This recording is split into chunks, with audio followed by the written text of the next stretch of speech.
Joining me now is Neeti Sharma, who's the Chief Executive Officer of TeamLease Digital. Neeti, thanks so much for taking the time. And maybe you caught some bit of that last conversation. I was talking about what you can do if you find yourself in this kind of a situation, whether you can think of doing a sabbatical, whether you can think of skilling yourself and learning something more to equip yourself with things that you can find employment with. But I just want to ask you, before we get to all of that, this instance that we're seeing of a large IT company laying off individuals mid-level, senior level, is this something of a phase, or do you think that this is something that is a precursor to more things down the line? Sure. Thanks, Alex. Look, I think this specific instance, and it's not new, for the last couple of months, we've been seeing that a lot of mid-manager level, specific pure play people managers are getting impacted purely because companies are thinking about what next, given that the global macroeconomic situation is not improved. Somewhere during Q3 of last year, November, December, we all said after the US elections, things might be better, and they're not definitely not looking up. Plus the whole AI impact, which is slowly seeping in, it's not there yet. So I guess a lot of stuff happening with the IT companies, and they are now looking at the next phase, which is really reorganization. Despite the fact that they would have spent a lot of money in upskilling these, their own employees, ensuring that they're either given redeployment, relocation opportunities, there will be a cohort that is not able to fit into the immediate future requirement. And I guess that's where really the numbers are looking very high right now. Having said that, is this a phase? I guess every organization will go through this phase, not just the IT companies, but all other segments will also go through this phase. We will have to look at the future of work, how it's going to look like, how our org structures will get redefined, and how new roles that are coming in, how do we fill those roles? I do want to talk about other sectors beyond IT as well, but since we're talking about IT, I have a specific question for you. A lot of individuals that are maybe at the start of their careers will probably watch this and will be wondering, have I made the right choice? And so what advice would you have to these people to say that, this is the way that you can perhaps stay relevant even amidst this frenetic change that we're seeing on an ongoing basis? There's no guarantee, Neeti, that if you learn something today, 6 months down the line, that's going to be relevant because the technology is changing that quickly. Would you agree? Absolutely, yes. So I think, and most companies are not looking at STEM graduates, freshers, who can just come in today and start work tomorrow. I think what we're looking at is how quickly can they adapt, how quickly can they learn, upskill themselves. So I think just being relevant with the skill sets that are required today, but also have the agility to keep learning on the go is where organizations are looking at. And since you mentioned first-time job seekers, for me, every time I talk to someone, I keep telling them that a job is better than no job. So please take something that comes your way rather than waiting for my dream job to come in, because probably the dream job will be a couple of months or years down the line.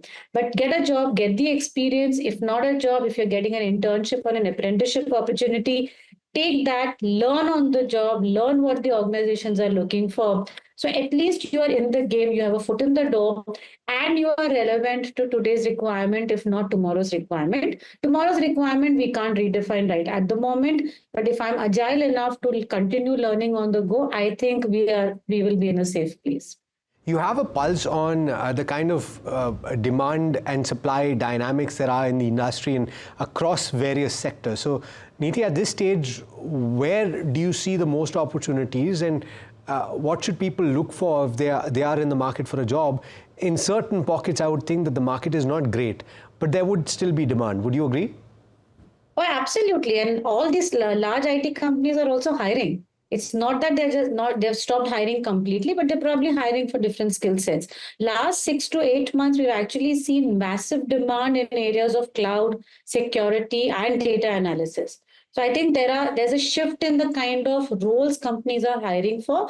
Also, with the fact that we're all going, global, we're talking about huge amounts of data, we're talking about AI agents. I think dependency on security and data is going to be massive. And that's where, in terms of volume growth, is going to come in from those kind of roles. Apart from the services or the IT companies and the product companies, other segment that is hiring in a big way is obviously the global capability centers, or the GCCs as we call them, which are not only just tech domain GCCs, but also, other sectors. So we have GCCs in pharma, health, we're looking at retail, we're looking at logistics, banking, and of course, technology. So a combination of tech skills along with domain expertise, I think, is very high in demand, and companies are willing to pay a price. Apart from obviously the whole AI, ML coders, you're talking of data analysis, data, cloud security, cyber security. All those roles are actually high in demand and are getting paid a premium over and above the recurring roles. Now, you've kind of laid out the canvas and you've spoken about the various opportunities in the IT space. Now, Neeti, if there is a viewer that is looking at this and saying, what should I equip myself with? In terms of the skills, in terms of the languages, in terms of the coding abilities that you say that people should have in order to cater to the widest set of what you've just defined. Could you lay out a few things that they can do by themselves and not necessarily depend on a potential employer? Yeah, absolutely. So I think Python is the base for AI and ML coding. So I think Python skills are very, very critical. Every organization is looking at hiring people with those skill sets. Needless to say, the Java full stack skills are also continuing to be in demand. And there are a couple of others. If you're on the security side, get yourself an ITIL certificate. If you're on the coding side, look at what kind of technologies you will be comfortable with, upskill yourself, and also, like I called out earlier, do use cases with organizations so that it's not just about a software or a platform that you're skilled in, but about a domain understanding, because it's not just about how well you can code. Those jobs will probably go away, and will come back in a different shape and avatar. But what exactly can you do with your knowledge? Where can you use your skills and your domain knowledge is, I think, going to be more critical than just understanding, a segment of, technology stacks that we currently actually are using at the moment. Okay, and a final question. You did say that this is something that other companies could go through as well, Neeti. It's potential, of course. But would you say that the way that IT companies will manage workforces, at least the large ones, is undergoing a change in that the kind of capacity that they had, and here I'm talking about people sitting on the bench for over a quarter, and that was pretty normal. Do you think that that is now something that will see a transition and less bench strength will be kept? Yeah, absolutely. I think our quarter bench strength is history right now in all the large IT majors. Max 30 days, 45 days, nothing more than that. And that too, they are expected to have some sort of learning going on so that they upskill themselves. And there's a project that they eventually will get assigned. After a point, if they don't get assigned a project, which means that they're not relevant to the organization, there is a chance of them, being let go.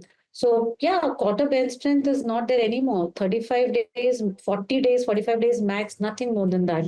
And that too in single digit percentages. It's not like double digit percentages that these companies are keeping bench anymore. Okay, so then a follow-up to that then, Neeti, if you are in a situation where you've been on the bench for a protracted period of time in an IT company, maybe you're a fresher, maybe you're a couple of years of experience, should you then be voluntarily of your own volition, going out and looking into the market and saying, hey, you know what, I need to be gainfully employed. I need to be learning constantly. I shouldn't be sitting on the bench. Is that the approach you should have?